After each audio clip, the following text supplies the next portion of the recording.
बेहुदा औरतें, बेशरम औरतें, जिनका कोई अच्छी फैमिली नहीं होती, भंगन चमारन टाइप की औरतें, भंगने, वो हमें तहजीब सिखा रही हैं, हमारी ख़वातीन को हुकूक सिखा रही हैं। मैं अक्सर एक बात कहता हूं कि गरीब होना बुरा नहीं है, सोच का गरीब होना बहुत बुरा है। गुर्बत एक ऐब नहीं है। अगर गरीब होना कोई ऐब की बात होती, बुरी बात होती, तो तमाम पैगंबरों के सरदार सैयदुल अंबिया मोहम्मद सल्लल्लाहु अलैहि वसल्लम गरीब और मिस्कीन ना होते। लेकिन सोच का गरीब होना ये बहुत बुरी बात है, बहुत, बोलो, बुरी बात। सोच का गरीब पता है किसे कहते हैं? पता है? एक तो अंडे वाले बर्गर की मैंने मिसाल दी थी, वो मैं बार बार नहीं रिपीट करूंगा, आ गई है तो दे ही देता हूं कि जिंगर के पैसे हैं, खाता क्या है? अंडे वाला बर्गर। ये क्या कहते हैं इसको? सोच का, बोल लो ना, गरीब। मुलाजिमीन को तनख्वाह बहुत थोड़ी देना, जबकि आपकी कंपनी की अर्निंग ठीक ठाक है, इसको क्या कहते हैं? सोच का गरीब।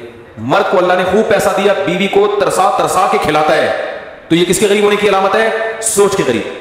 तो ऐसे ही भंगी होना कोई इतनी बुरी बात नहीं है। कुदरत का एक तकसीम है, किसी को रक्शे वाला बना दिया, किसी को जनाब कोई बहुत बड़ा ऑफिसर बना दिया, कोई बेचारे को रोजगार नहीं मिला तो वो भंगी बन गया, ये तो कुदरत की तरफ से है। लेकिन सोच का भंगी होना, बोलो ना, ये बहुत बुरी चीज है।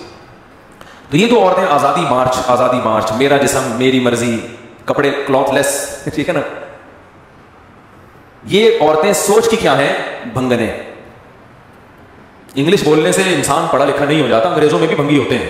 भंगी दुनिया में हर कौम, सोच के भंगी तो हर कौम में होते हैं। ये वो औरतें हैं जो सोच की क्या है? भंगी, चमार। कोई खानदानी बैकग्राउंड नहीं होता इनका। इज्जतदार औरत जो खानदानों में पलती है, उसे अपनी बाप की इज्जत का भी ख्याल, अपने भाई की इज्जत का भी ख्याल, अपने शौहर की इज्जत का भी ख्याल, अपनी ख्याल। कोई है ही नहीं। आप कह सकते हैं इनको तो बेइज्जती महसूस ही नहीं होती, अपनी इज्जत होगी तो बेइज्जती महसूस होगी ना। मैं अक्सर एक चुटकुला सुनाता हूं ना, एक आदमी किसी महल्ले में गया, कहता है अल्लाह का बड़ा फजल है, मेरी कोई इज्जत नहीं है। किसी ने कहा ये कौन से फजल की बात है? कह रहे अगर इज्जत होती तो आज बहुत बेइज्जती हो जाती मेरी, ऐसा काम हो गया कि आज मेरी बहुत ज्यादा बेइज्जती हो जाती, लेकिन वो इसलिए नहीं हुई कि इज्जत ही नहीं है। इज्जतदार औरत इन नारों से हया महसूस करती है। देखो, दो इंतहाओं की तरफ हम जा रहे हैं। मुझे इन लिबरल औरतों से शिकायत नहीं है, ये तो है ही सोच की भंगने चमार। इनको तो मेरा जिस्म मेरी मर्जी, और वो अपने मेंसेस के कार्ड लेके खड़ी हुई है, अपनी दुनिया को दिखा रही है। और जो बेहुदा नारे इन्होंने लगाए हैं, वो तो भंगनों पे भंगीपनी सूट करता है ना। अरे किसी भंगी को आप इतर की दुकान में ले जाके बिठा दो तो बेहोश होकर मरेगा कि नहीं मरेगा? उसको थोड़ी समझ में आएगा। हमारे हजरत अक्सर एक वाक्य बताया करते थे कि एक भंगी गुजर रहा था, चलते चलते बेहोश होकर गिर गया। अब लोग उसका गला दबा रहे हैं, कोई छींटे मार रहा है, उसको होश ही नहीं आ रहा, बड़ी टेंशन की, इसको हुआ क्या है। उसके भाई को फोन किया, उसने जायजा लिया तो बताया कि वो इतर की दुकान से खुशबू की लहर आई, जिसकी वजह से बेहोश हो गया। लिहाजा वहीं गटर से कुछ थोड़ी सी गंदगी लेके उसके नाक के करीब रखी, एकदम वो होश में आया, फ्रेश, बिल्कुल फिटफाट। तो इंसान जिस माहौल में रहता है ना, उसी माहौल का आदी हो जाता है। हफ्तों नहीं नहाते, जब नहाते हैं तो नीचे वाली आपा कहती है बहन सहन हो रही हो क्या? इतना कीचड़ जमा। बाज लोग ऐसे भी हैं, कई सालों के बाद नहाए हैं तो नीचे मालिक मकान कह रहा है, ऊपर खातून कह रही है, ऊपर आपा से कह सहन धुल रहा है आपके घर में। जिस साबुन से नहाते हैं उसको सरफ से धोना पड़ता है।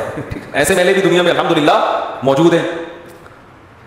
तो जो औरतें सोच की भंगने हैं, चमारे हैं, चमारन किस्म की औरतें हैं, चाहे वो डिफेंस की हो, क्लिफ्टन की हो, औरंगी टाउन की हो, कहीं की भी हो, सोच के भंगी होने के लिए लोकेशन का कोई ताल्लुक नहीं है। वो हर खित्ते में, अमेरिका में भी हो सकती है, पाकिस्तान में भी, हर जगह हो सकती है। तो उनसे हमें शिकायत नहीं है, हमें शिकायत आपसे है। हमें शिकायत किससे है? बोलते क्यों नहीं? आपसे जो जुम्मा पढ़ने आते हैं, जो नमाज पढ़ने आ रहे हैं, इसका मतलब वो इतना अभी लिबरल हुआ नहीं है, कुछ ना कुछ वो मजहब को मानता है, तभी तो आया है। हमें आपसे शिकायत है। आप कहोगे वाह भाई वाह मुफ्ती साहब, एक तो हम आपकी बातें सुन के अप्रिशिएट कर रहे हैं आपको, और हम भी इन औरतों को सोच की भंगने और चमारने कह रहे हैं। हंस रहे हैं, आपकी बात पे गुस्सा नहीं आ रहा। हंसना इसकी अलामत है ना भाई, आप भी इस नारे में मेरे साथ शरीक हैं। ऊपर से आप सारी बल्ली किस पे डाल रहे हो? हमारे ऊपर डाल रहे हो। ये कोई गल तो नहीं ना हुई? पंजाबी में कहते हैं ये कोई गल तो नहीं ना हुई। हमें शिकायत आपसे ये है कि करतूत हमारे भी वही हैं जो इनके, हम सिर्फ नारे नहीं लगाते, हरकतें हमारी और इन लिबरल औरतों की सेम है। हम नारे नहीं लगाते, इन्होंने खुल के अपने आप को एक्सपोज कर लिया। जो आदमी अपनी बच्ची को पूरे कपड़े नहीं पहना रहा, उसमें और इन औरतों के नारों में कोई फर्क नहीं, उसकी सोच में और इन औरतों के नारों में कोई फर्क नहीं। वो नारा लगा रही है, ये नारा नहीं लगा रहा है, ये बज़बान हाल बता रहा है। देखो ये होती है ड्रेसिंग, समझते हो? कोई एक घर दिखा दो जिसमें बच्चियों को पूरे कपड़े पहनाए जाते हो, कोई एक घर दिखा दो। हमारे दोस्त मेरी भांजी के लिए बच्ची के कपड़े होते हैं ना, शलवार कमीज, मक्का से गिफ्ट के तौर पे ला रहे थे। जब लाए हैं तो स्लीवलेस कपड़े, तो शलवार भी नहीं थी, वो जो क्या होती है पैंटियां जो चिपकी भी होती है ना। हमने कहा यार आप ये गिफ्ट हमारी भांजी के लिए ये कैसा गिफ्ट लेकर आए, ये कपड़े तो हम बच्चियों को नहीं पहनाते। कहते हैं पूरे मक्का में मुझे कोई ढंग के कपड़े बोलो नहीं मिले, ये मक्का का हाल है। लड़कियों के कपड़े मक्का मदीना में भी पूरी आस्तीनों वाले नहीं मिल रहे, और शलवारें नहीं मिल रही, टाइट्स मिल रही हैं।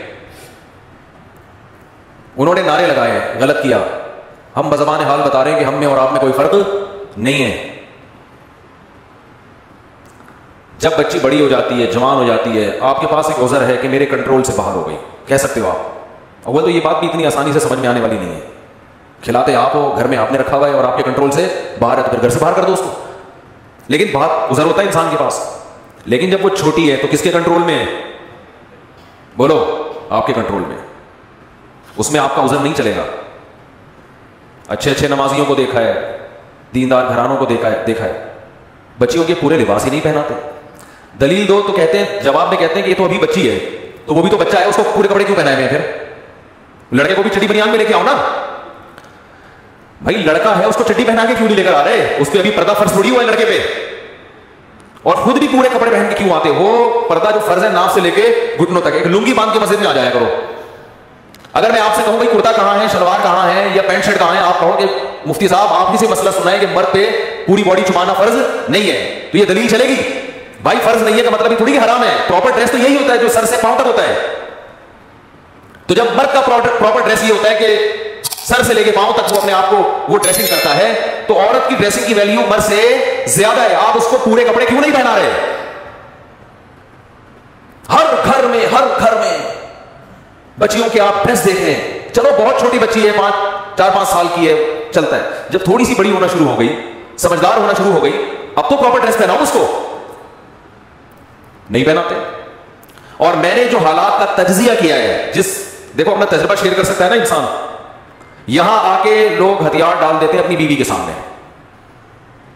लोग हथियार डालते हैं किसके सामने? बेगम साहिबा को इख्तियारात दिए हुए हैं कि आप अपनी बच्चियों के लिए शॉपिंग करके जिस किस्म की ड्रेसिंग उनके लिए आप मुंतखब करें, आपको मुकम्मल इख्तियार है। बेगम साहिबा 2-4 स्टिकर लाके बच्ची के चिपका देती है।